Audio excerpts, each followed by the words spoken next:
Well, that certainly was a big day the other Thursday where Lou TOOP, my colleague, and his wife Jane collected some 600 blankets for the Hutt Street Centre. Also a few jocks and socks along the way.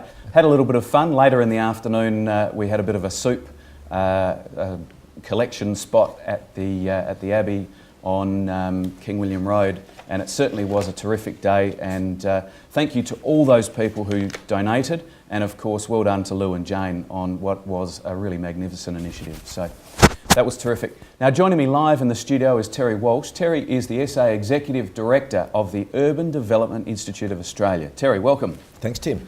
Terry, perhaps before we get things underway, give our audience a little bit of a rundown on what the Urban Development Institute is all about. Great, certainly. The Urban Development Institute is a very broad membership-based organisation representing all those associated with developing land, turning dirt into sites, into lots, which eventually get sold, either sold as a developed land for someone to build upon, or indeed is built upon and then sold as a land and house package. Okay.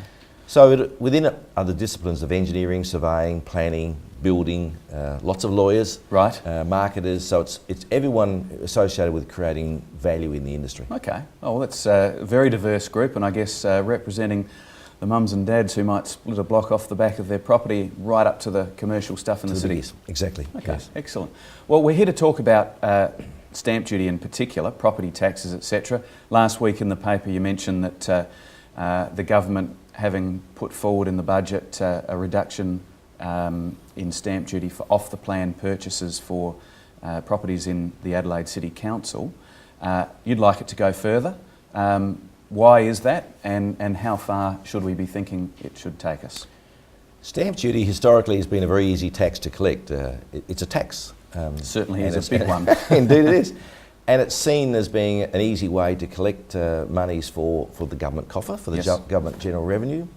And generally stamp duty is associated with any transaction of a title, of an ownership. So it could be property, it could be a car, it could be a business, it could be a trust, it could even be an insurance, so it's something that's owned.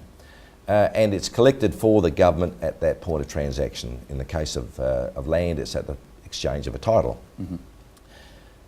There are a number of studies which have been quite academic, which includes the Henry Review, Ken Henry, and indeed last year Martin Parkinson, the current Under-Treasurer for the federal government, said, or for the federal bureaucracy, said that stamp duty's long outgrown its usefulness. It's a very coarse tax, and it's one which varies greatly depending on the economy. And it's now varying greatly between state and state who use it for different purposes. Certainly. It's the tipping point, we say, for a transaction. If a young or an old person or any age person wants to consider a transaction, buying a block of land, for example, or buying a house, it's that last payment of stamp duty which is often the killer blow.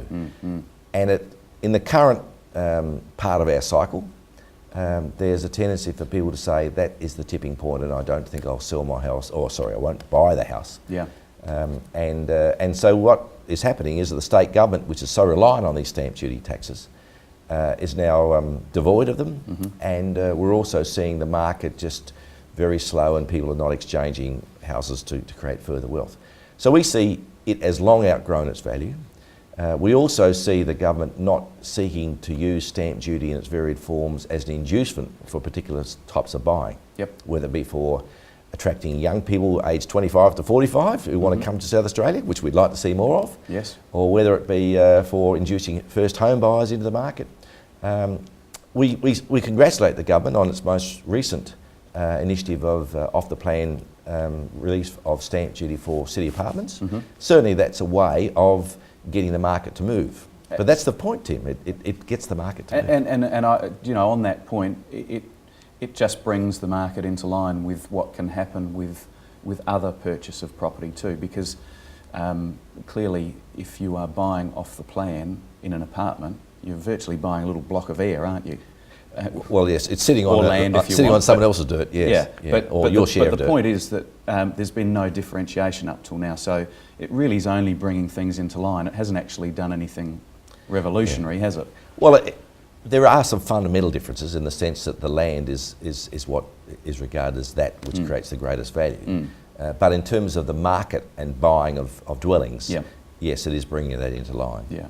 And we think that's a fair thing. And the other thing that I think about stamp duty has long been outdated, certainly in South Australia. Clearly a very big wealth tax. The more you spend, the more you cop in terms of stamp duty. Interstate, how do we sit in terms of our dollar per stamp duty rate? It's a question I wish I could just snap my fingers and say that's the answer, because the reason it's difficult is that there are sliding rates which are different in each state. But generally, if you take a typical $500,000 house, Victoria and South Australia are nearly the same in terms of stamp duty impost, and they are well ahead of, and that is higher than in the other states. Yeah, and that's my understanding, and that once again is something that sticks. It is, and we in South Australia rival Victoria in a lot of things. You know, similar economy, similar preference for sport, and a whole lot of things. And for them and us to be pretty much the same suggests that we don't have a great affordability advantage, which some people purport that we do have. Equally, Western Australia and Queensland are making massive attractions for people to go there with their stamp duty reductions. Yeah.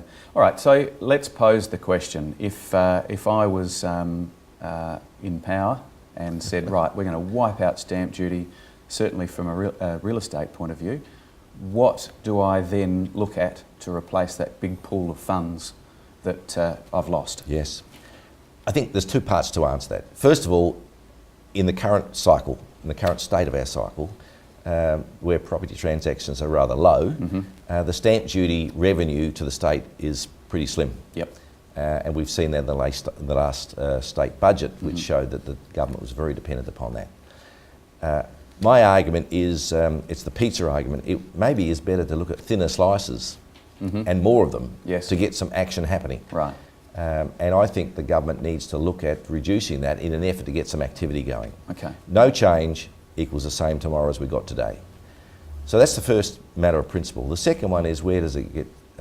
Where can it get as a replacement? Well, the stamp duty is a very easy tax for states to apply. Certainly. Yeah. Replacing it is a difficulty, Tim, and one of the obvious ones is to perhaps add a decimal point and a small number against the GST, which is across the board total community tax based upon consumption across a range of goods and services. We think that's something that ought to be looked at. The challenge there, of course, is that the GST is administered federally, and the state wants to be assured that it'll get its slice from the federal coffers. Yeah. I would hope that we're above pettiness, but politics is a very practical discipline, and that would have to be worked through. Yeah, and you know, I guess a fair argument, because we lose control of a fairly definable income to hoping that on a yearly basis we'll get back in return what we think we need. That's true, and I guess we always fear what might happen to be bad, but you know, just examples where the Henry Review says there is a fundamental basis to get rid of it, and so I ask myself and I ask you, who's going to then take that up? And that's presumably why we have politicians. Right. Well, we're going to come back to this discussion in a few moments' time, and we might even touch on perhaps even a couple of the other taxes around the place, and a bit you mentioned about confidence as well. So stay with us for a moment. Sure. Now we're going to have a look at our Going, Going, Gone segment.